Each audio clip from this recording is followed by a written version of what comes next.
जब हम लोग मना किए कि हॉस्टल नहीं खाली करेंगे तो हमारे ऊपर मेल पुलिस द्वारा लाठीचार्ज हुआ, क्योंकि राजा पाकर जा कर के मरने से अच्छा है ना कि हम लोग पटना में ही रहें। तुम लोग अगर ये धरना ख़त्म नहीं की ना तो वापस फिर से तुम लोग पे लाठीचार्ज होगा।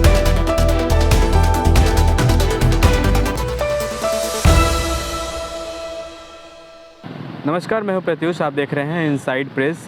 बिहार के मुख्यमंत्री हमेशा नारा लगाते हैं कि बेटी पढ़ाओ बेटी बचाओ, लेकिन हम आपको एक तस्वीर दिखा देना चाहते हैं। हम अभी गर्दनी बाग धरना स्थल पर हैं और यहाँ पे तमाम जो जीएनएम छात्राएं हैं वो भूख हड़ताल और बहुत दिन से धरना प्रदर्शन कर रही हैं, लेकिन सरकार जो है इनकी बातों को अभी तक सुनने नहीं पहुँची है। यहाँ जो तमाम विपक्ष के नेता हैं वो पहुँच रहे हैं।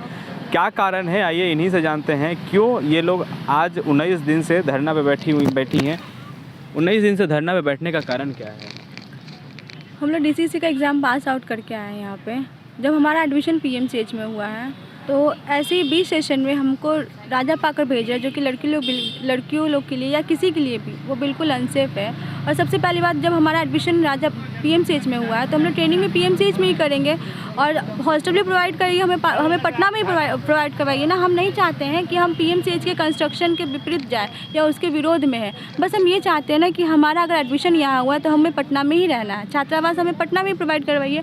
अगर आप वो भी नहीं कर सकते ना तो ये बस HRA प्रोवाइड करवा दीजिए। अगर सरकार इतनी ही निकम्मी है, ठीक है ना, तो हमें बस इतना अलाउ कर दीजिए कि हम लोग पटना में खुद से रह ले, क्योंकि राजा पाकर जा कर के मरने से अच्छा है ना कि हम लोग पटना में ही रहें और अकेले अपने स्टडी अपने ही पैसों से हम लोग फूडिंग और लॉजिंग दोनों करें। अगर वो इतना भी नहीं कर सकते तो हम लोग ऐसे ही धरने पे बैठे रहेंगे। आज 7वां दिन है हमारे भूख हड़ताल का। हम लोग कंटिन्यू इसको आमरण अनशन पे कन्वर्ट कर देंगे और यहीं पे मरना ही है तो राजा पाकर जाके क्यों मरेंगे? हम लोग यहीं पे बिहार में पटना में ही मरेंगे ना बैठ करके। सरकार हमें देखे आकर के जब मर जाएंगे सारे लोग तब आके देखे हमें।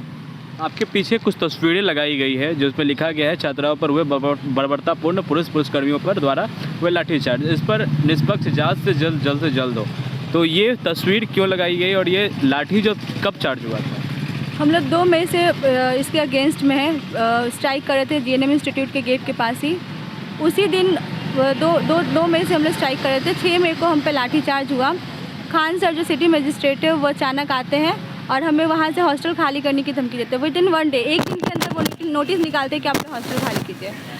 जब हम लोग मना किए कि हॉस्टल नहीं खाली करेंगे तो हमारे ऊपर मेल पुलिस द्वारा लाठीचार्ज हुआ। लड़कियों को बाल घसीट करके वैन में भरा गया, किसी का हाथ तोड़ दिया गया, किसी का पैर तोड़ दिया गया, सर फोड़ दिया गया सबका। और जब हम पूछते हैं कि हमारे खिलाफ आपके पास कोई वारंट है, वारंट दिखाइए। 6 बजने के बाद जब शाम को आप अरेस्ट कर रहे हैं, वारंट मांगने पे और ज़्यादा सबको मारा पीटा गया। रात भर पूरे पीरभोर थाना में हम लोग को बंद किया गया। और अभी रिसेंटली 6 जून को खान जो सिटी मजिस्ट्रेट वापस आते हैं और फिर बोलते हैं कि 6 मई वाला कांड आप तुम लोग भूल गई हो क्या? तुम लोग अगर ये धरना ख़त्म नहीं की ना तो वापस फिर से तुम लोग पे लाठीचार्ज होगा। जिस तरीके से उस वहाँ मारे हैं ना वापस फिर मारेंगे। और जिस तरीके से पिछली बार तो पीरभोर थाना में रात भर रख के छोड़ दिया गया था, इस बार FIR होगा और इस बार तुम लोग की ज़िंदगी बर्बाद कर देंगे। इस तरह की धमकी देके जाते हैं वो। प्लस हमारे भैया जो हमारे रात भर हम लोग यहीं रहते, दिन रात यहीं भूखे प्यासे बैठे रहते हैं। एक पुलिस बगल में ही, यहाँ से कुछ कदमों की दूरी पे ही पुलिस स्टेशन है, कोई हमें देखने तक नहीं आता है। जब हमारे भैया लोग हमारे प्रोटेक्शन के लिए यहाँ पे बैठे रहते हैं दिन रात कि हमारी बहनें रात भर सड़कों पे कहीं कुछ हो ना जाए, तो वो खान सर हमारे भैया को थप्पड़ जड़ देते हैं और बोलते हैं तुम यहाँ क्या कर रहे हो, तुम यहाँ से जाओ, ये लड़कियों का स्ट्राइक है। अब हमारे साथ कुछ होगा तो कौन इसकी रिस्पॉन्सिबिलिटी लेगा? वो खान सर लेंगे, यहाँ के पुलिस वाले लेंगे? कोई सुध तक नहीं लेने आते पूरी रात कि हाँ कौन कैसी है, जिंदा है या नहीं, इतने से खाई पी नहीं है। बिहार के हेल्थ मिनिस्टर से बात हुई है, अभी भी बात हुई है। उनका जिद यही है कि हम राजा पाकर ही इनको भेजना है, यहाँ पे हॉस्टल नहीं देंगे।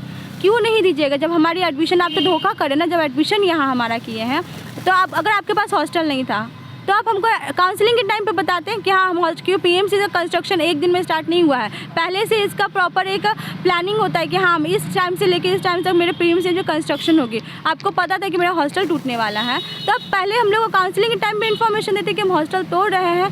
तब प्रॉपर अगर उस समय वो लीगल होता, अगर उस समय हम एडमिशन करवाते तो हमारी मांग नहीं होती। हमें पहले से पता था हमको राजा पाकर जाना। बट ये मिडिल सेशन में जब हमारा 1.5 साल हो चुका है और अब बोल रहे हैं कि हम लोग राजा पाकर जाइए, ये कहाँ की इंसाफ है, कहाँ से ये लीगल है? तो आपने सुना राजा पाकर वैशाली में आता है और इनको हमेशा सरकार की तरफ से कहा जा रहा है कि आप वैशाली जो है वो शिफ्ट हो जाइए।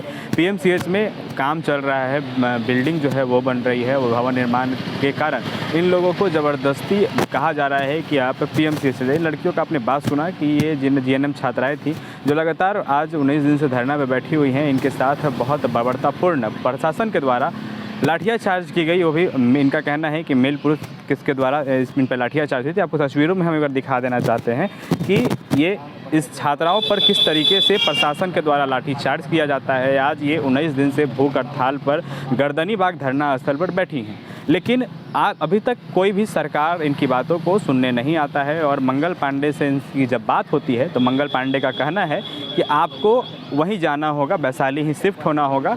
इसका कोई भी नियम मतलब जो कुछ भी इस पे कहा नहीं गया है। अब देखिए इन लोगों के साथ क्या होता है, क्या ये इसी तरीके से ये लोग धरना स्थल पर बैठी रहेंगी, क्या सरकार इनकी बातों को नहीं सुनेगी।